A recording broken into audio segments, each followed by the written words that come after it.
40 degrees. My God, you're right. It is too hot. Well, it's as they'll say, it's a dry heat though, and I'm like, fuck that. It's still fucking hot.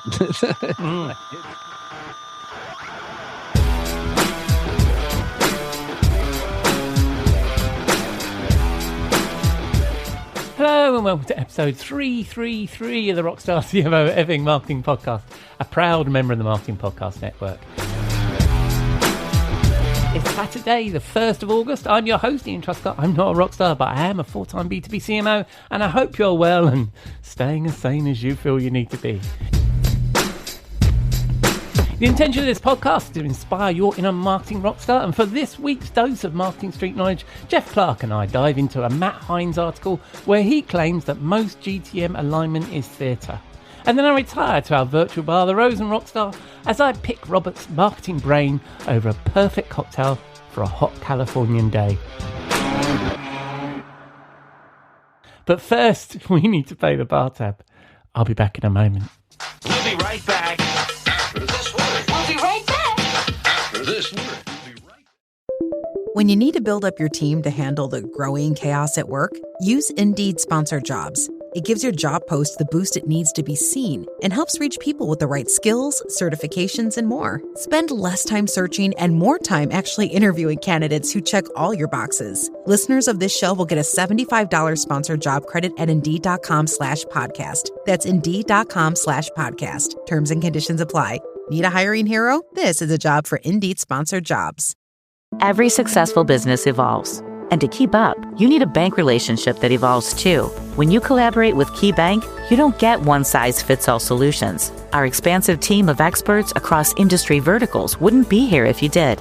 Always ready with bespoke solutions for your biggest challenges and opportunities. We know all businesses are different, and that's why we approach business differently. Reimagine business as usual. KeyBank opens doors. Learn more at key.com/B2B.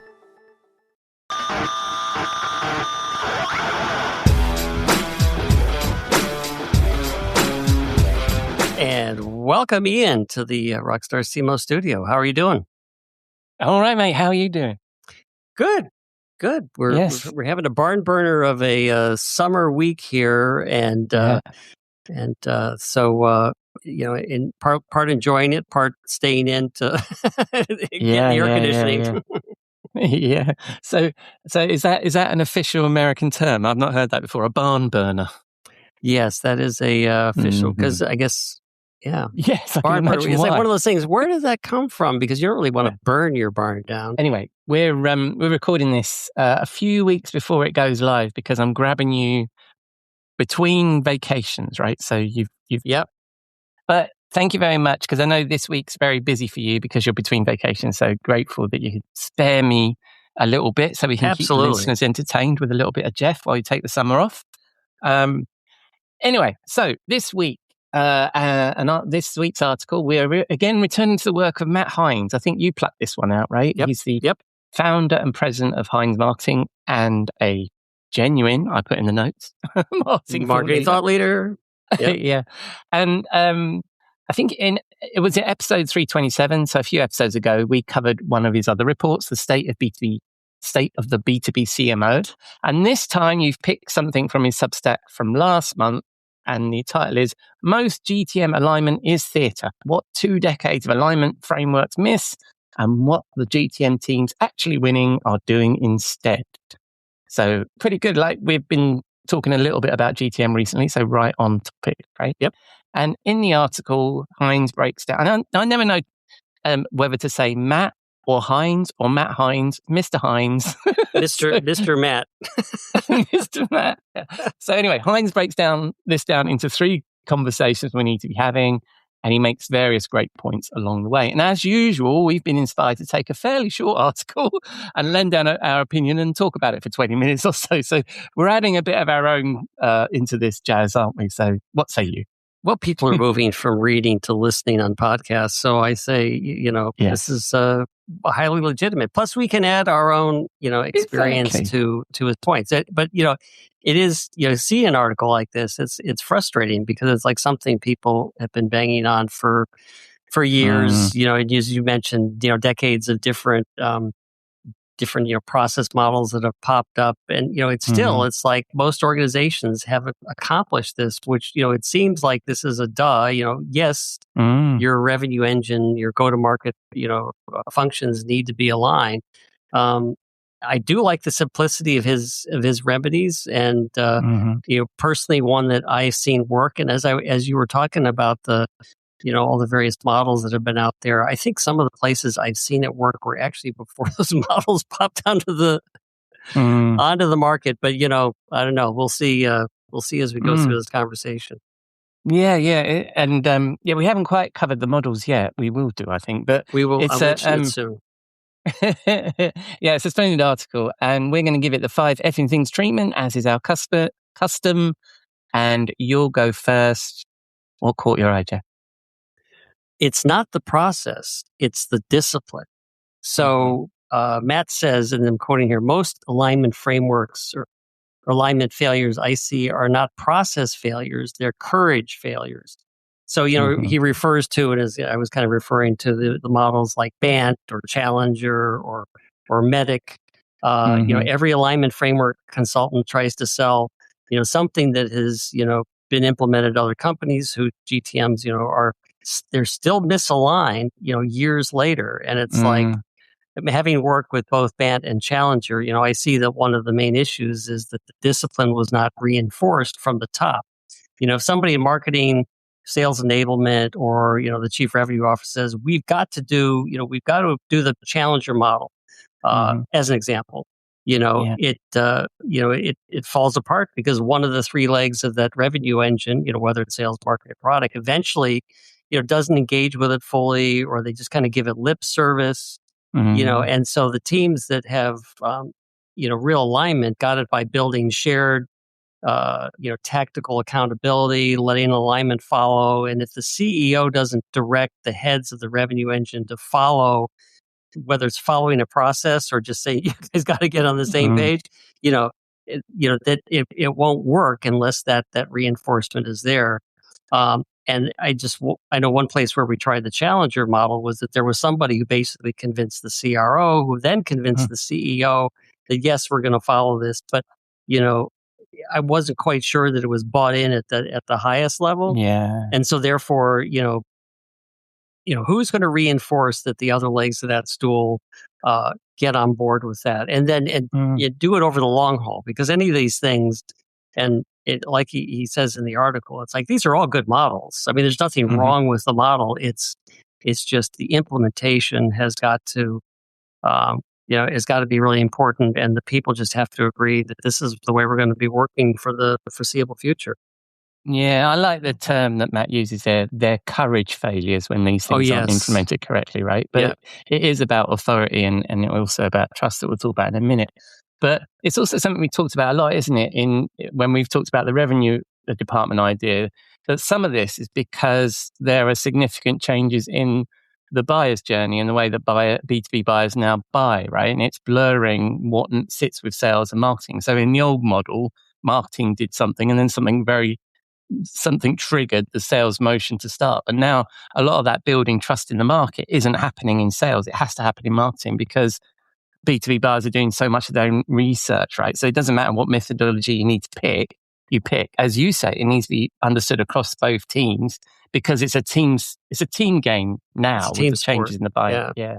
I mean, it always has been, but I think the changes in buyers' behavior now make it even more important that we have that revenue department. Yeah, that's a good point, because as you were saying that, I was thinking, it almost used to be kind of linear. Product created stuff, and then marketing would figure out how to run campaigns to it, because then the leads go to sales for them to figure out how to close the business. And maybe sales and marketing provided input to product at the beginning of the process, but that's just kind of a loop on this somewhat linear process, and that just isn't, it doesn't work that way anymore, and certainly not in technology, but probably in so many other markets. Absolutely. It doesn't. So it's got to be more collaborative. So what's number 2? What is your suggestion for what you took out of this article? The one that I plucked out of this, and we can't go a whole show without mentioning AI. So I thought I'd get in there early. because I like the reference to AI, because the way Matt addressed this is what AI is changing and not changing. So I think that's really interesting, that there's too much focus on what AI is changing, not enough on what's not changing. I think some of what you've just said, Jeff, we're always getting back to the fundamentals, isn't it? So I think there's something about that.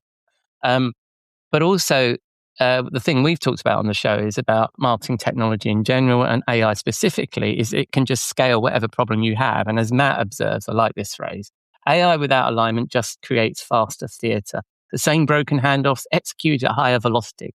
The same misread marketing signals summarized more elegantly. So, and it's the same sort of thing. I mean, I talked on the show with Kathy about it as well, in terms of content operations thing.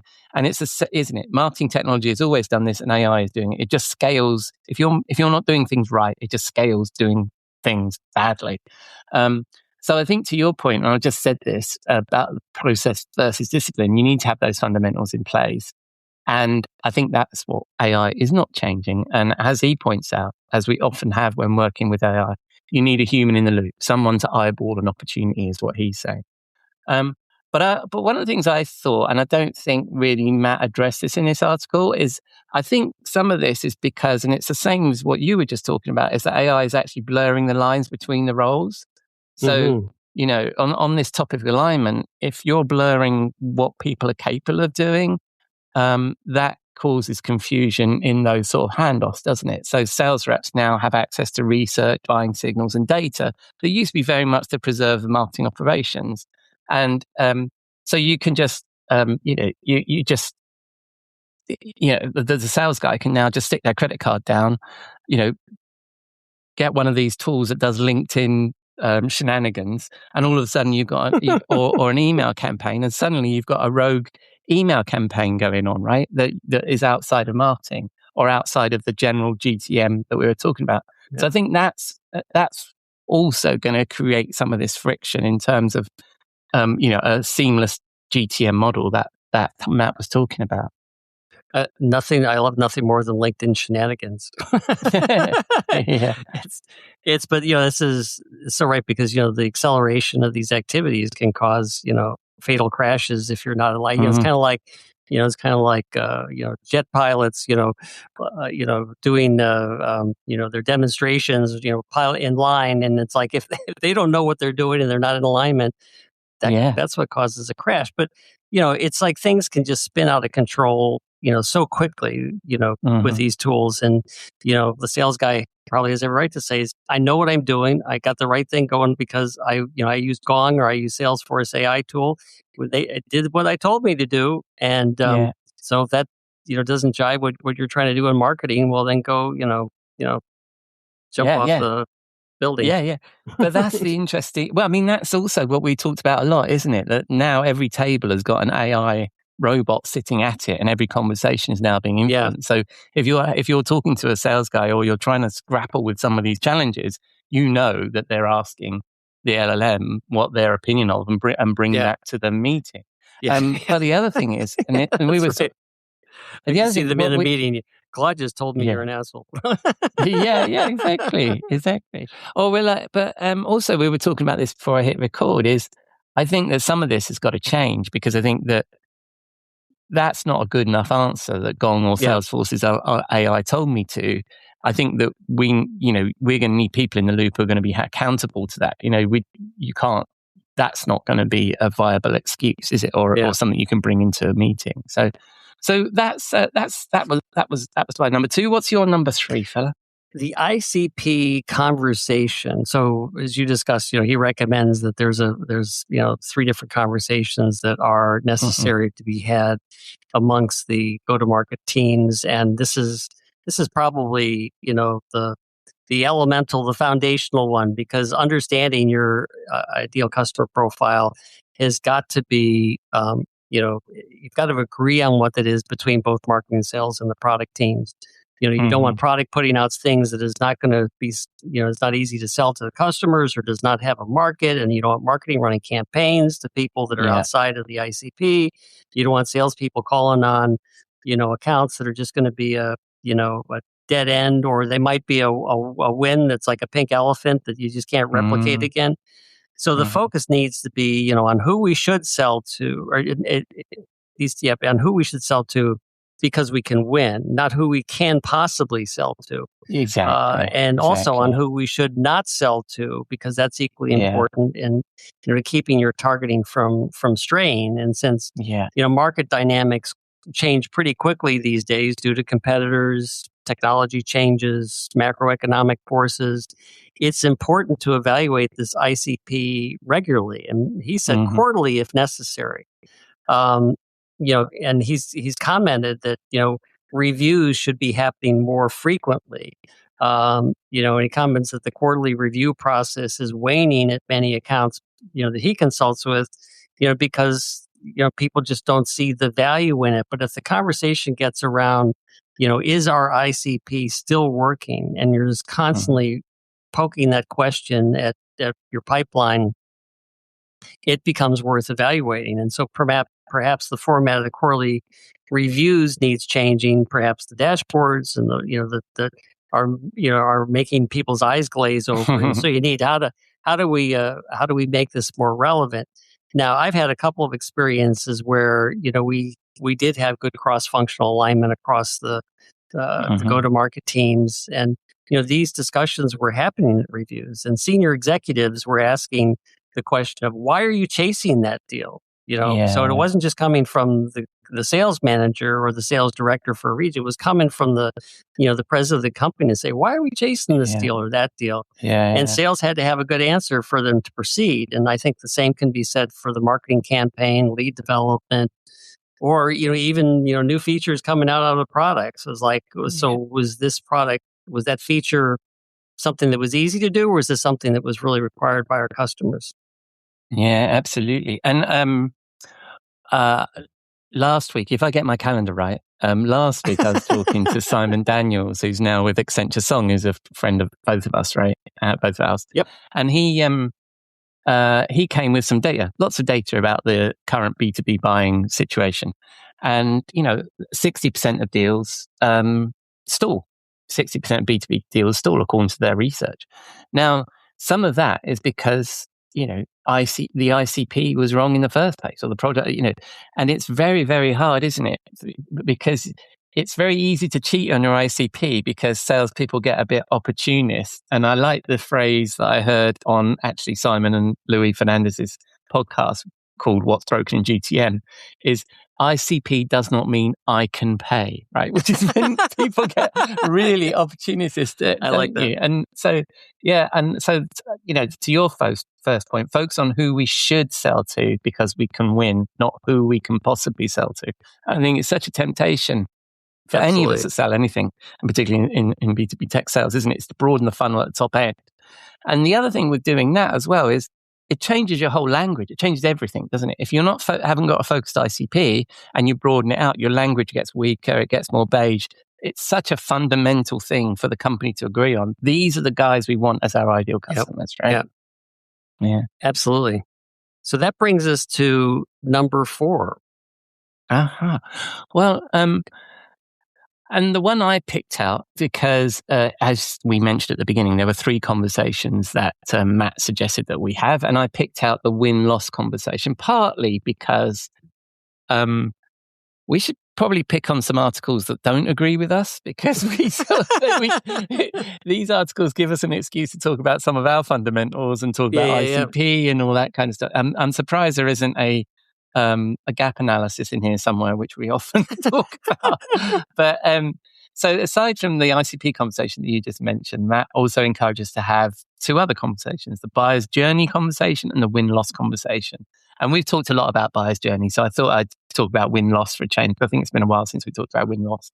And I think this is very much tied to the ICP points you were making just now, because, I've seen a range of applications of win-loss analysis, or from just asking the sales guys to post-rationalize what just happened, and then the losses just get explained away, and sometimes the wins get misattributed. And Matt shares this same experience, right? If you just ask a sales guy why we lost, you're not going to get, and I've also seen some proper, as I know you have as well, Jeff, and probably you run those at some of the places we worked with together, proper deep dive win-loss analysis where you talk to the customer and you get this information. And I think when you see it done well, as we have in our past, as well as seeing it done badly, your losses looked at honestly are much more useful than the wins when it comes to fine-honing the ICP. It exposes like the organizational attributes or buying behaviors you might have missed that could suggest that earlier in the sales process that this company was not a good fit.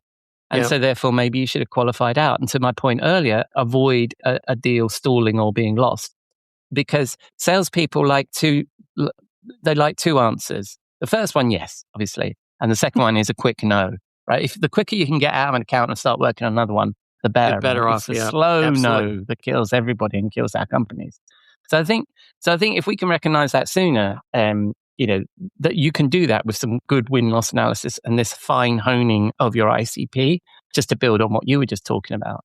But we know it's very difficult in most teams, and we tend to just lose and want to move on. And it's human nature, isn't it? It's like, England lost last night. I need to get over it and on to the next England game. And of course, the first thing is the blame game. Which he says it's like it's important that the win-loss reviews becomes a learning system, not a blame game. But where do you go when you've lost a deal and the egos get in the way? And it's like marketing screwed up because they sent the wrong thing to the wrong person. Whatever it is, or if we had that product feature I have been asking for years, I know. We would have closed this account. Well, it is so hard. It is so hard. And the other thing is if you get a very loud squeaky wheel in sales that says something like that, you can send development off in a tizzy to build something that ultimately isn't needed. Because sometimes when you ask a customer or why they didn't buy it, they're so tired of the sales guy and they're so used to them sort of coming back and handling objections that they say something they can't answer. So you didn't have this feature. I had it once where I was in pre-sales and it was clear to me the sales guy just wasn't clicking with the customer. You could just see it. The chemistry wasn't there. And they said, oh, you don't support DB2, which to the young people is like an ancient database provided by IBM, right? I think back in 1880. I was the technical guy. I was working in pre-sales.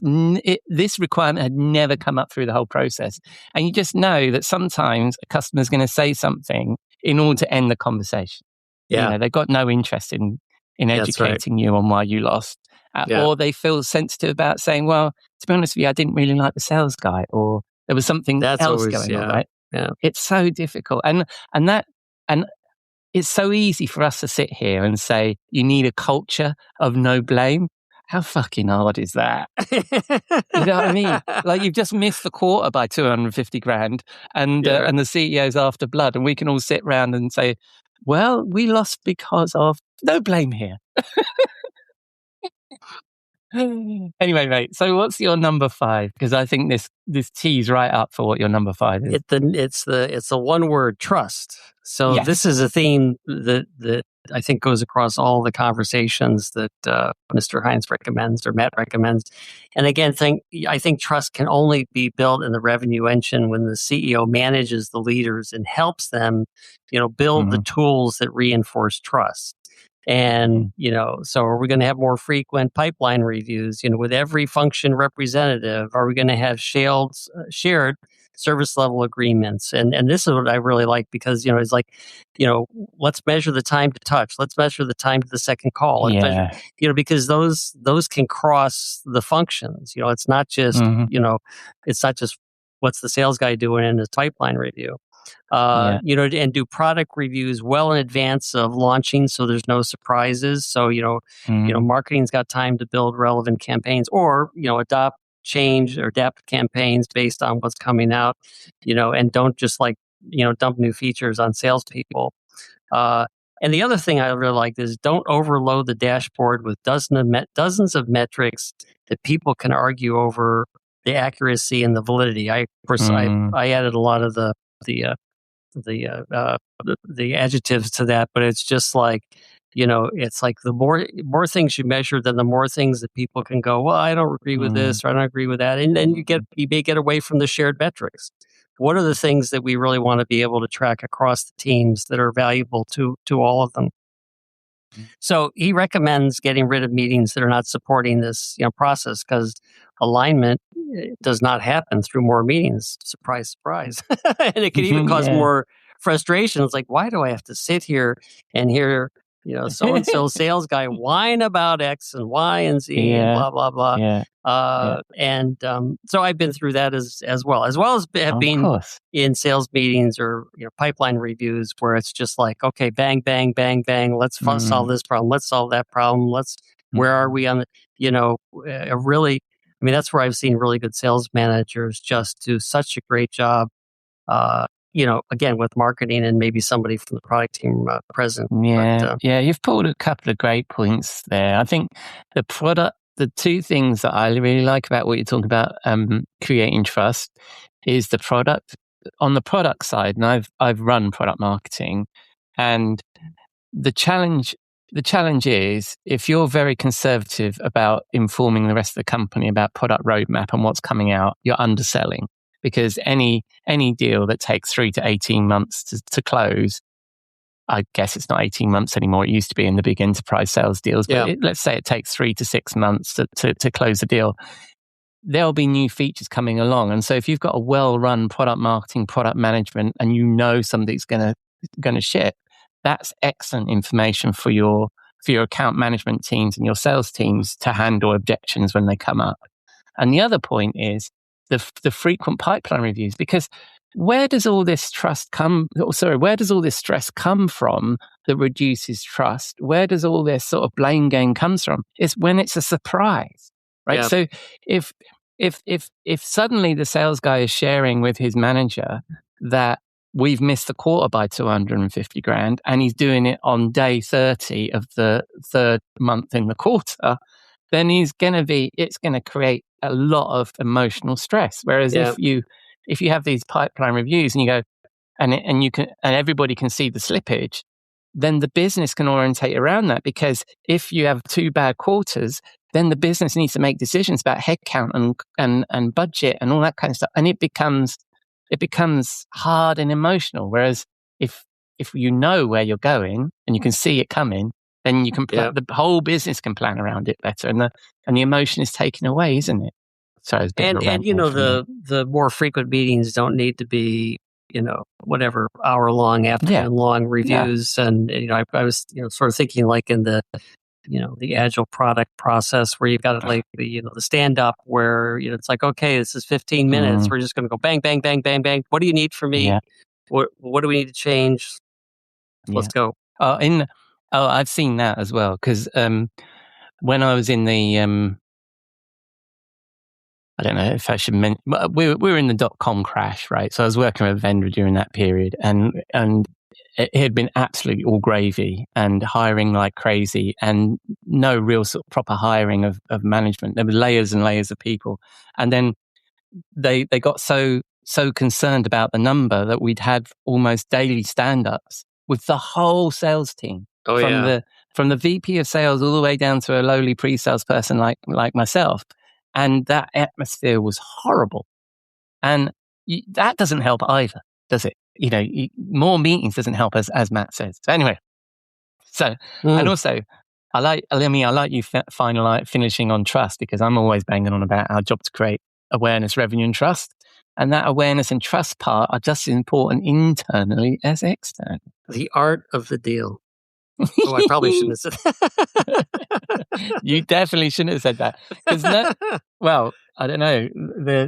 You came up with the art first, so I didn't come up with the art of the deal, which some people are cynical about whether even he wrote it or not. So, well, I know he didn't, because I heard the author interview. Cool. Anyway. All right, so let's get to the conclusion. So let me wind this thing up. So, because I'm very conscious of your time.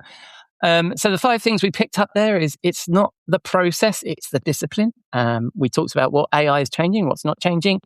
we felt that it's important to have the ICP conversation, as we always do in all episodes. The win-loss conversation, we need to have that. And the fifth one is you need to build trust across the team.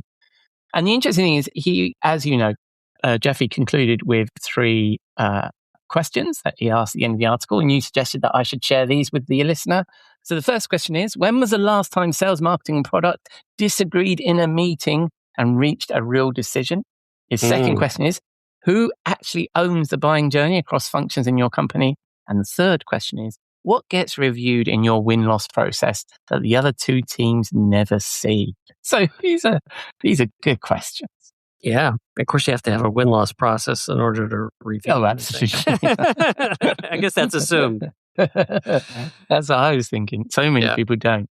Anyway, so that takes us, that's the final agenda item. Apart from the last one, which you're picking this week, is the song. What are we going for, Jeff? We're going a classic from Prince, 1989, Trust. Nice. The fifth thing that we picked on our 5 friggin' things. And it's a song from the Batman soundtrack. I'm not sure which Batman movie that was, but the quote I pulled. I think it's called Batman. Is it just is it the first of the? Yeah. I think it was. Well, it wasn't the first, but I think that one in 1989 was just called Batman. I think. Yeah, well, the first of the recent series of Batman. Yeah. So he says, "Trust, I put this question to you because I want you to be with me." So that's between sales, marketing, and product. We all got to be together. Nice. So I'm putting the question to you. Nice. And I did a quick Google, and it's from the 1989 film Batman, which was called Batman. Great. So I'll play out with that. We won't hear from you for a couple of weeks because as I publish this, you'll be having your long summer vacation. And so I'll see you when you return. Sounds good. Cheers, mate. I'll see you then. Take care. Trust, who do you trust? Makes you a real lover, trust. Put this question to you, Thank you, Jeff, for that. Was a little tiny bit of Trust from Prince from the 1999 Batman movie. And of course, I'll include a link to the article in the show notes or search Matt Hines on Substack and I'm sure you'll find it. Right, time to wind down in our virtual bar, the Rose and Rockstar, and join Robert Rose, Chief Troublemaker at Seven Bear, as I pick his brains over a classic cocktail.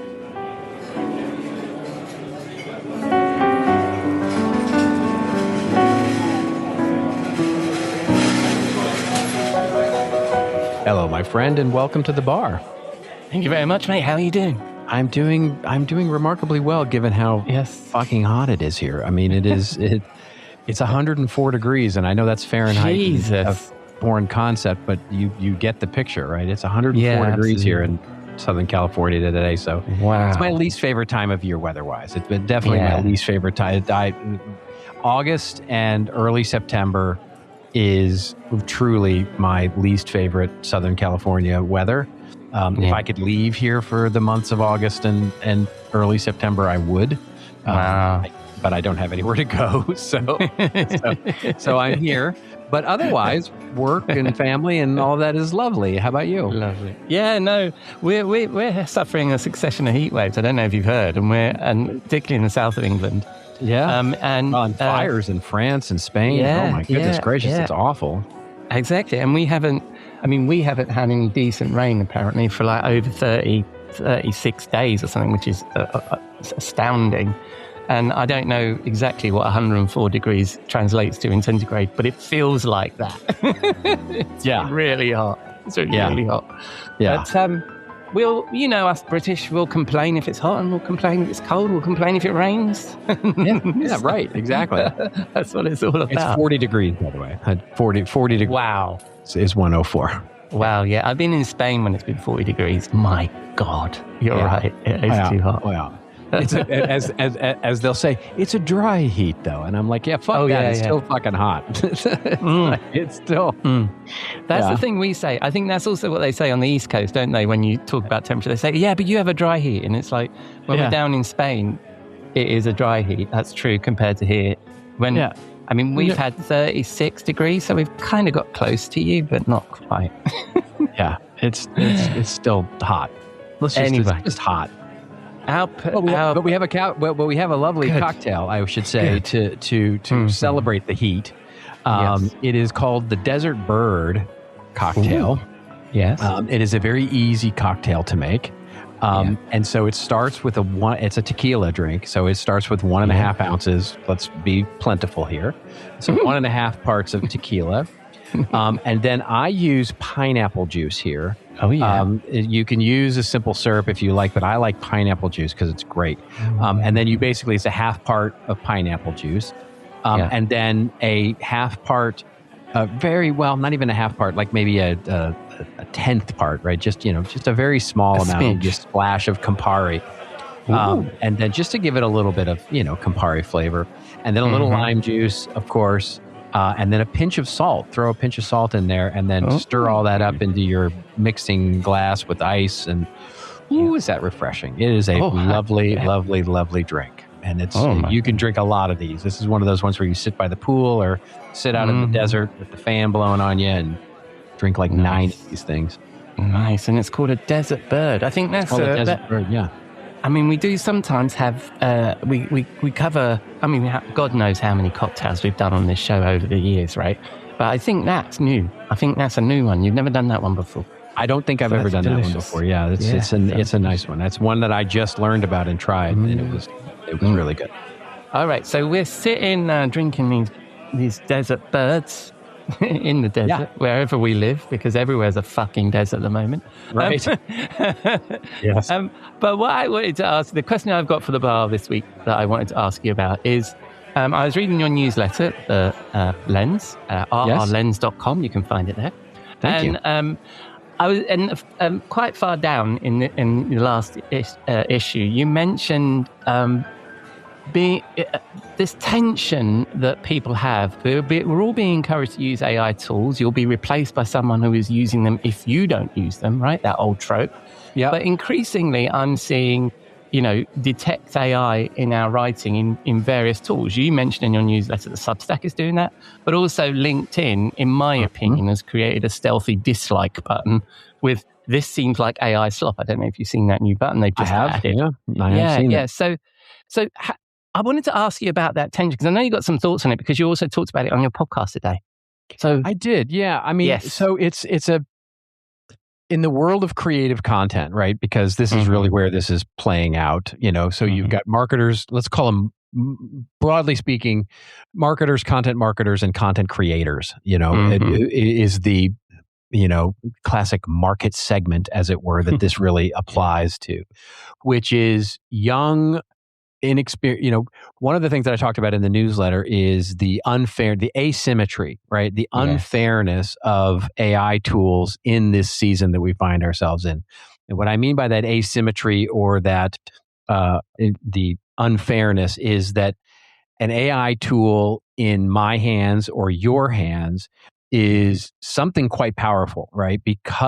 And the reason is because we have the 30 years of game reps, as it were, to lean on. So when we use it to pressure test a strategy or to even draft a strategy or to draft a piece of creative content, we can see, because we have the 30 years of game reps under our belt, whether we can recognize what good looks like. Yeah. And so we can either edit it, change it, have it do it again, or see how hollow the strategy really is because we've got those reps. That is not true for the younger marketers. And that is not a criticism of the younger marketers. It's just they don't have the experience. And the experience, the example I used in a rant I had on the podcast was, it's like football, right? Training camp exists because you don't have a rookie come in and do a prompt for all the Patrick Mahomes' game film. And I know that's an NFL reference for your audience, which is probably not been lost on them. But anyway, a prompt for the best quarterback's game film and then get 5 variations of that and then pick the one that the rookie likes the best. That's the fastest way to failure, right? Or average or mediocrity. The reason that the rookie becomes a starter is because they take live snaps. They do it at speed. They do it against a defense that's a veteran and basically can put them on their ass. And they learn. They learn the friction and the work is what gives them the deposits in their in their body and in their soul and in their brain that allows them to collect those deposits, those game reps over time, that actually gives them the wisdom and the taste and the discernment to be able to recognize what good looks like. And that asymmetry is where AI is today. So AI and again, in the hands of you and me is a powerful tool, and in the hands of a beginner is not very powerful. It's that, it basically helps them type faster. And so when you think about that for a second, it's like, okay, that's with that context, in mind, you look at what our industry is doing right now, like the marketing and comms industry right now. And to your point about LinkedIn, adding a AI slop post, and Substack adding a AI detector, and AI detector sort of being the thing now, and publications, publications are largely refusing any stories or guest posts or anything that even smell like AI at the moment. But here's what we're doing. We're, to these young marketers, we're saying, look, hey, you better master these AI tools or you're never going to get hired, and you better master them and learn how to use them, because you have to create content and creativity at scale. But out of the same side of our mouth, we're saying, if you even smell like AI, like if it even looks like you used AI, there are detectors and readers that are not going to devalue your work, and clients are going to side eye you, and they're basically going to, not look at you as a professional. They're going to look at you as a hack. So it's simultaneously use the tool, but hide the tool, outright the tool, but actually master the tool, trust the tool, but don't trust the output of the tool. And that's the assignment for a young marketer today. And we're handing them this impossible playbook that they're supposed to work with. And meanwhile, as we did talk about on this show, we're cutting off the training camp. Like all those early jobs, the write the first draft, the sit in the meeting and screw it up, the marketing, is create the campaign so that we can poop all over it. All of that is now gone, right? You don't get to do that anymore. That's just the AI, quote unquote, can do that for you. But that was how people learned. So we're in this weird thing. Then this is what I'm calling formative debt, which is we are starting to collect where all of these people are just building up more and more and more formative debt. In other words, they're not becoming professionals. They're not growing. They're not becoming enriched. And we're just creating empty shells that actually all they can do is push buttons on tools. And that is that will be a big bill to pay at some point. Yeah. No, I think, what a rant. I love it. And I love the bringing the football in. And by the way, the majority of the audience for this podcast are actually in the US. So hopefully most of the listeners understood what you were talking about there. Yeah, right. Yeah, but it follows. You could use any sports analogy there, couldn't you? Every sport has has some kind of training camp, and every sport, in your like the Ted Lasso thing, right? Where it's like practice. We're talking about practice, right? You, Jamie, we're talking about practice. Right? Not a game. We're talking about practice, right? So, but what's going to? I think it's such a tension, and I think we've talked about this as well. Is that I think that in certain circumstances, I think the LinkedIn thing is interesting, because why does it matter? Is the thing that what's LinkedIn trying? Why does it want to detect AI content? Its algorithm already is detecting engagement and all that stuff.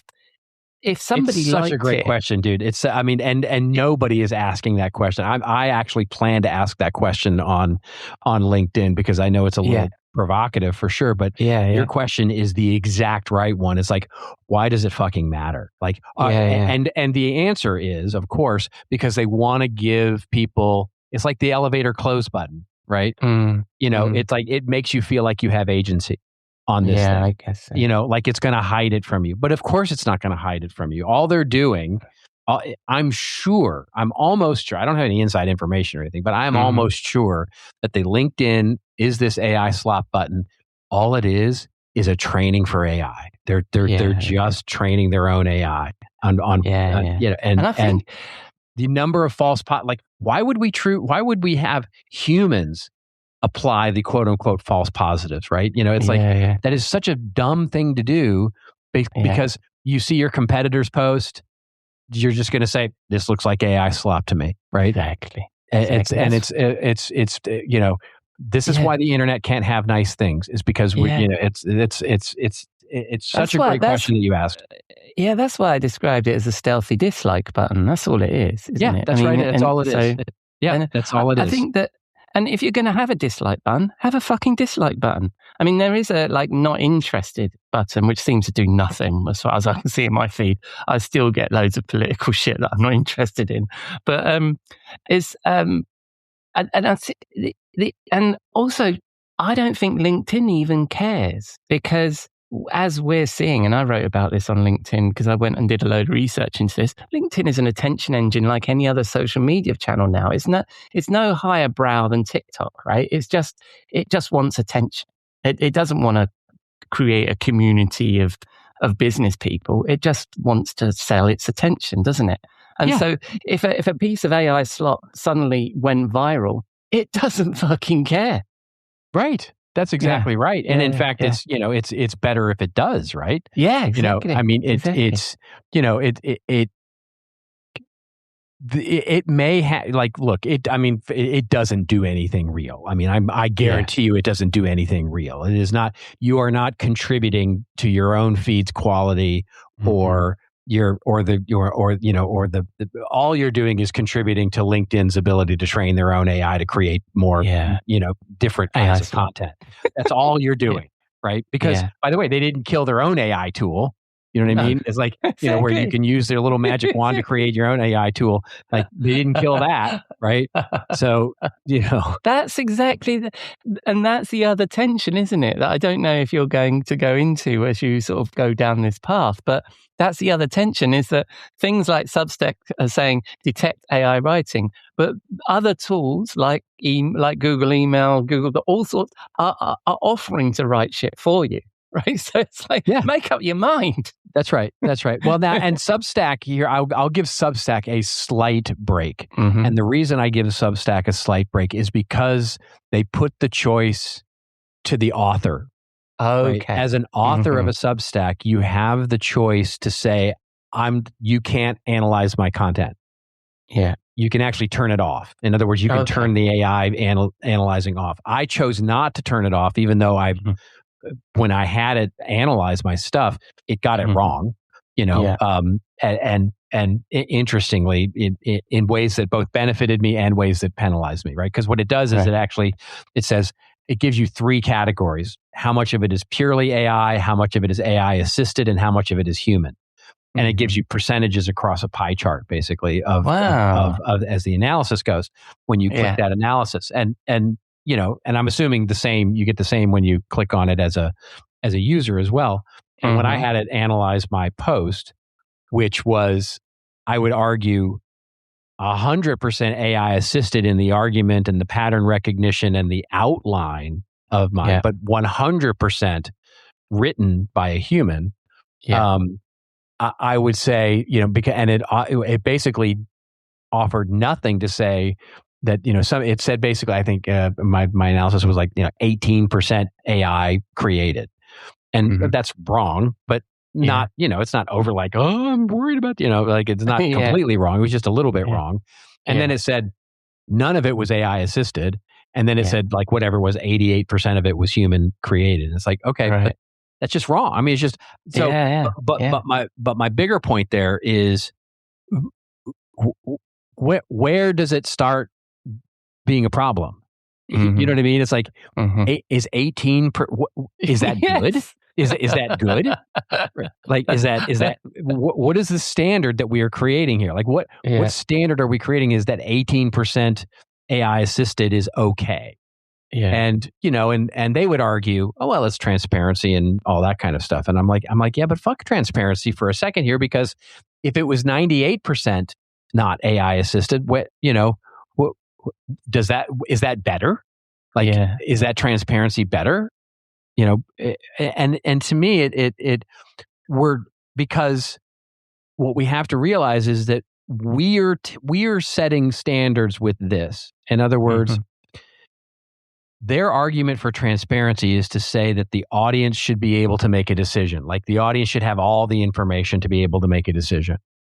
And that may be true, but that presumes that the decision that you're giving them is an accurate representation of what it actually is. In other words, they're actually not offering transparency. What they're offering is interpretation. And so they're asking you to trust Pangram's interpretation of it as a means of setting a standard. And that, in my mind, is just ethically wrong, right? It's just not, that's not the right way to do it. Yeah. I've got a thought in my head that I'm not quite sure how to form it properly, but I'm thinking about like music and stuff that we listen to and the artists, and they sing about something that happened in their lives or a feeling they have. We've got no idea whether that thing happened in their lives or whether they had that genuine feeling. Just wrote a great song, but do we care? We get taken along with it, right? So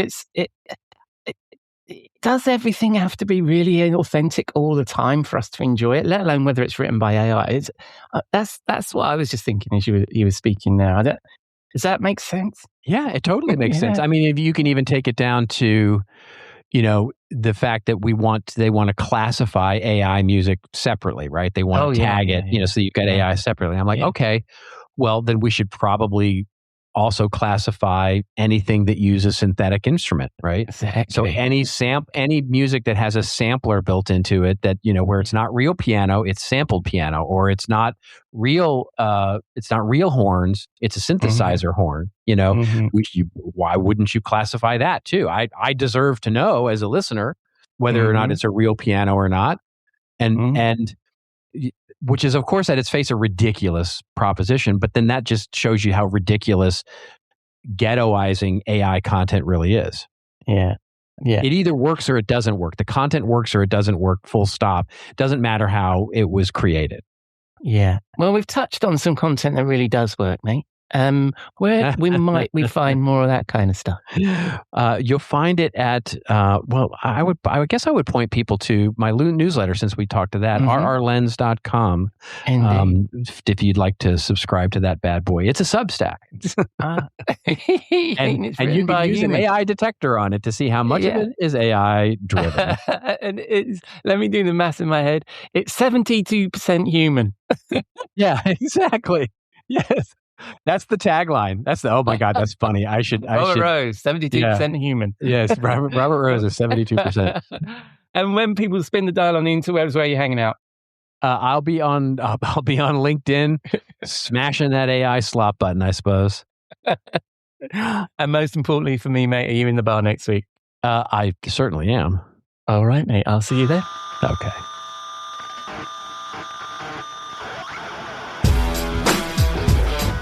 Thank you, Robert. It sounds like something Robert will be talking and writing about over the next couple of weeks. So check out his links to hear where he goes with that. So that's a wrap on episode 333 of the Rockstar CMO effing marketing podcast. Thanks to Jeff and Robert, but most of all, thank you for putting a dime into your podcasting jukebox, selecting our track, and jiving along with us.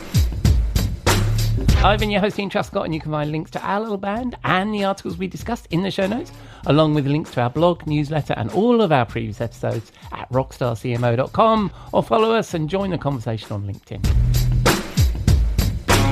Next week, I'll be chatting with a win-loss analysis expert, Ken Schwartz from Peer Survey Professionals, and Robert will be in the bar. And I'll leave you with this quote, which I think is relevant to Robert's rant from Dave Shapiro, CEO of LinkedIn: "The people who learn and take bumps and bruises today will be the ones who win tomorrow."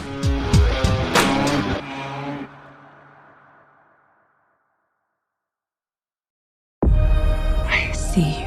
Avatar: Fire and Ash is now streaming on Disney+. It's the film critics are calling the best Avatar yet. Go, go, go, go! A true epic and completely jaw-dropping. This is the only pure thing in this world. Return to Pandora on Disney+. It will be an adventure for the whole fam. And watch the Oscar-winning phenomenon at home. This is sick! Avatar: Fire and Ash, now streaming on Disney+. Rated PG-13. This podcast is heard along the Marketing Podcast Network. For more great marketing podcasts, visit marketingpodcasts.net.